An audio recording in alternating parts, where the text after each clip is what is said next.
Hi hello everyone. இன்றைக்கி நம்ம பார்க்கக்கூடியது ஸ்போக்கன் இங்கிலீஷ் ஃப்ரீ கோர்ஸில் டே 11th கிளாஸ். இந்த கிளாஸில் உங்களுக்கு ரொம்ப ரொம்ப உபயோகமாக இருக்கக்கூடிய வார்த்தைகள் தான் பார்க்க போகிறோம். அதாவது நம்ம எல்லோருமே ஃபோன் பயன்படுத்தாதவங்க யாருமே கிடையாது இல்லைங்களா? மொபைல் ஃபோன் இல்லாமல் யாருமே இல்லை. அந்த மொபைல் ஃபோன் யூஸ் பண்ணும்போது நம்ம ஈஸியாக எந்த மாதிரி ஃப்ரேசஸ் பயன்படுத்தலாம் அப்படிங்கிறத நம்ம இன்றைக்கி பார்க்க போகிறோம். இது பிகினர்ஸுக்கு ரொம்ப ரொம்ப ஹெல்ப்ஃபுல்லாக இருக்குது அப்படின்னு நான் நம்புகிறேன். வாங்க பார்க்கலாம். இது வரைக்கும் சப்ஸ்கிரைப் பண்ணாமல் இருந்தால் நம்ம சேனல் RSN.DHIYA'S சேனலுக்கு சப்ஸ்கிரைப் பண்ணி தொடர்ந்து உங்கள் சப்போர்ட்டை கொடுங்க. அப்படியே ஒரு லைக் கொடுத்துருங்க கிளாஸ் முடிஞ்ச உடனே. உங்களுக்கு பிடிச்சிருந்தால் லைக் கொடுங்க, ஷேர் பண்ணுங்கள் உங்கள் ஃப்ரெண்ட்ஸ் அண்ட் ரிலேஷன்ஸ்க்கு. பிகினர்ஸாக இருந்தீங்கன்னா நீங்கள் தொடர்ந்து பார்த்து இது நல்லா ப்ராக்டிஸ் பண்ணி ஈஸியாக உங்கள் ஃப்ரெண்ட்ஸோடு கம்யூனிகேட் பண்ணுங்கள். பக்கத்தில் இருக்கிற பெல் பட்டனை ப்ரெஸ் பண்ணி வச்சுட்டு போடக்கூடிய எல்லா வீடியோஸ்க்கும் பார்த்து சப்போர்ட் பண்ணுங்கள். இன்றைக்கி ஈஸி ஃபோன் ஃப்ரேசஸ் குயிக்காக பார்த்துட்டு வந்துடலாம் வாங்க. First one, pickup. பிக்கப் அப்படின்னா எடுக்கிறது. இப்போ நம்ம ஒருத்தருக்கு ஃபோன் பண்ணுறோம் அப்படின்னா அவங்க எடுக்கலைன்னா please pick up pick up pick up phone pick up அப்படின்னு சொல்லுவோம் இல்லைங்களா? நமக்கு நாமே சொல்லிக்குவோம். நம்ம ஒருத்தருக்கு ஃபோன் பண்ணுறோம், அவங்க ரிங்கு போயிட்டே இருக்குது, அவங்க எடுக்கலை, எந்த ரெஸ்பான்ஸ் இல்லை. அப்போ நம்ம என்ன சொல்லுவோம்? He didn't pick up my call. He didn't pick up my call. அவர் என்னுடைய ஃபோனை எடுக்கலை, ஃபோன் அட்டன் பண்ணல, ரிங் போயிட்டே இருக்குது. அப்போ அவர் என்னுடைய ஃபோனை எடுக்கலை அப்படின்னு சொல்கிறதுக்கு நம்ம இங்கிலீஷில் எப்படி சொல்லலாம்? எந்த மாதிரி ஃப்ரேஸ் யூஸ் பண்ணலான்னா பிக்கப் அப்படிங்கிற ஒரு ஃப்ரேஸை யூஸ் பண்ணலாம். He didn't pick up my call. என்னுடைய காலை அவர் எடுக்கலை, என்னுடைய ஃபோனை எடுக்கலை, அட்டன் பண்ணலைங்கிற அர்த்தம் தான் இங்கே வருது. புரியுதுங்களா? நெக்ஸ்ட் பாருங்கள், ஸ்பீக்கப். ஸ்பீக்கப் அப்படின்னா சவுண்டாக பேசுகிறது, சத்தமாக பேசு, கேட்கவே இல்லை அப்படி. கேன் யூ ஸ்பீக்கப் அப்படின்னா கொஞ்சம் சத்தமாக பேச முடியுமா? கொஞ்சமாக சத்தமாக சொல்கிறீங்களா? ஃபோனில் பேசும்போது சில பேர்த்துக்கு கேட்காது, டிஸ்டர்பாக இருக்குது. அப்போ கொஞ்சம் சத்தமாக சொல்லுங்கள், சத்தமாக பேசுங்க அப்படின்னு சொல்லும்போது நம்ம எப்படி சொல்லலாம்? பொலைட்டாக சொல்லணும். Can you speak up, can you please speak up, கொஞ்சம் சத்தமாக பேசுகிறீங்களா அப்படின்னு சொல்லும்போது இந்த ஃப்ரேஸை யூஸ் பண்ணலாம். புரியுதா உங்களுக்கு? யூஸ்ஃபுல்லாக இருக்கா? நெக்ஸ்ட் போகலாமா? நெக்ஸ்ட் பாருங்கள், பிரேக்கப். பிரேக்கப். பிரேக்கப் அப்படிங்கிறது அந்த விட்டு விட்டு கேட்கு, பிரேக் ஆகி கேட்கு, அந்த சிக்னல் கிடைக்காம இல்லைங்களா? அப்போது சாரி. அப்போது அவர் பேசிகிட்டே இருக்கிறாங்க, ஏன் கட் பண்ணிகிட்டே இருக்கிறீங்க அப்படின்னா, ஏன் ஒன்றுமே பேச மாட்டேங்கிறீங்க அந்த மாதிரியும் கேட்கலாம். அப்போது சாரி யூ ஆர் பிரேக்கிங் அப் அப்படின்னா உங்கள் கால் விட்டு விட்டு கேட்குது, பிரேக் ஆகுது அப்படின்னு நம்ம சொல்கிறதுக்கு தான் நம்ம பிரேக்கப் அப்படிங்கிறது சொல்லலாம். நெக்ஸ்ட் பாருங்கள், ஹேங் ஆன். ஹேங் ஆன் அப்படின்னா ஹோல்ட் ஆன். ஹோல்ட் ஆன் அப்படிங்கிறது நிறுத்தி வைக்கிறது, ஹோல்ட் ஆன் அப்படின்னு சொல்கிறோம். Can you please hang on a second. ஒரு நிமிஷம் லைனில் இருக்கிறீங்களா? பேசிகிட்டு இருப்பாங்க.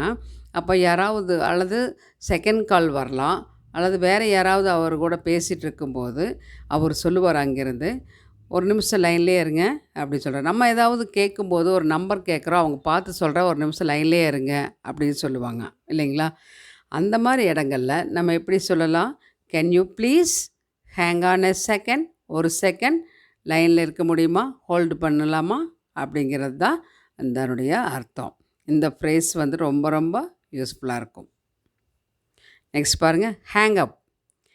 ஹேங் அப் அப்படின்னா தமிழில் என்ன சொல்கிறோன்னா வைத்து விடட்டுமா, வச்சிருட்டுமா அப்படின்னு சொல்கிறோம். வச்சிருட்டுமா, shall I hang up. Shall I hang up அப்படின்னா நான் வச்சிருட்டுமா, ஃபோனை வச்சிருட்டுமா அப்படிங்கிறதுக்கு சொல்லலாம். புரியுதுங்களா? Next cut off. Cut off அது உங்களுக்கு அதனுடைய மீனிங் தெரியும். Sorry again we were cut off அப்படின்னா திருப்பியும் கட் ஆயிடுச்சு, கால் கட்டாய் வரும் இல்லைங்களா? Sorry again we were cut off அப்படின்னு சொல்லி திரும்பவும் நம்ம கால் கட் ஆயிடுச்சு அப்படின்னு சொல்லும்போது இந்த மாதிரி சொல்லலாம். புரியுதுங்களா? Next get through. Get through அப்படின்னா கனெக்ட் சம்ஒன். த்ரூ அப்படின்னாலே வேற ஒரு மீனிங் வழியாக, மூலமாக இப்படி சொல்கிறோம். கெட் த்ரூ அப்படின்னா இந்த ஃபோன் மூலமாக வேற ஒருத்தருக்கு கனெக்ட் கொடுக்குறது. கனெக்ட் சம்ஒன் அப்படின்னா அதுக்கு எப்படி சொல்லலாம்னா, I try to call her. இப்போ ஃப்ரெண்டுக்கு அவங்களுக்கு நான் முயற்சி பண்ணேன், கூப்பிட்டேன். But I couldn't get through அப்படின்னா கனெக்ட் ஆகலை அப்படின்னு சொல்கிறோம். ஐ குடின்ட் கெட் த்ரூ அப்படின்னா அவங்கள தொடர்பு கொள்ள முடியல அப்படி சொல்கிறேன் இல்லைங்களா? அந்த மாதிரி இடங்களில் தான் நம்ம சொல்லுவோம். நான் அவங்களுக்கு கால் பண்ண முயற்சி பண்ணேன், ஆனால் கனெக்ட் ஆகலை அப்படின்னு சொல்லும்போது நம்ம சொல்லலாம். I tried to call her but ஆனால் ஐ குடின்ட் கெட் த்ரூ அப்படின்னா நான் அவங்களுக்கு கால் பண்ண முயற்சித்தேன் ஆனால் ஐ குடின்ட் கெட் த்ரூ ஆனால் கனெக்ட் ஆகலை, அவங்கள தொடர்பு கொள்ள முடியல அப்படின்னு சொல்லும்போது சொல்லலாம். புரியுதா உங்களுக்கு? யூஸ்ஃபுல்லாக இருக்கா? நெக்ஸ்ட் பாருங்கள், புட் த்ரூ. இது கனெக்ட் தொடர்பு அப்படின்னு அர்த்தம். அதாவது அவங்க கூட பேசுறதுக்கு நான் தொடர்பு கொள்ளணும், அது கனெக்ட் பண்ண முடியுமா? ஒரு ஆஃபீஸில் நம்ம இப்போ ரிசப்ஷனுக்கு கூப்பிட்டுட்டு வேற ஒருத்தரோட பேசணும், அதனால் அவங்களுக்கு கனெக்ட் பண்ண முடியுமான்னு நம்ம கேட்போம் இல்லைங்களா? அந்த மாதிரி சொல்லும்போது தான் அந்த புட் த்ரூ அப்படிங்கிற ஒரு ஃப்ரேஸை யூஸ் பண்ணணும். சரிங்களா? அதுக்கு எக்ஸாம்பிள் எப்படி சொல்லலாம்னா, can you please put me through to the manager.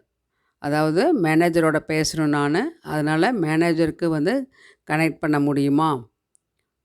அதாவது இந்த நம்ம நம்பர் இருக்குது இல்லைங்களா, அதனால் அவங்க கனெக்ட் பண்ண முடியுமா அப்படின்னு நம்ம கூட பேசுறதுக்குன்னு சொல்லிட்டு ரிசப்ஷனில் சொல்கிறது தான் இது.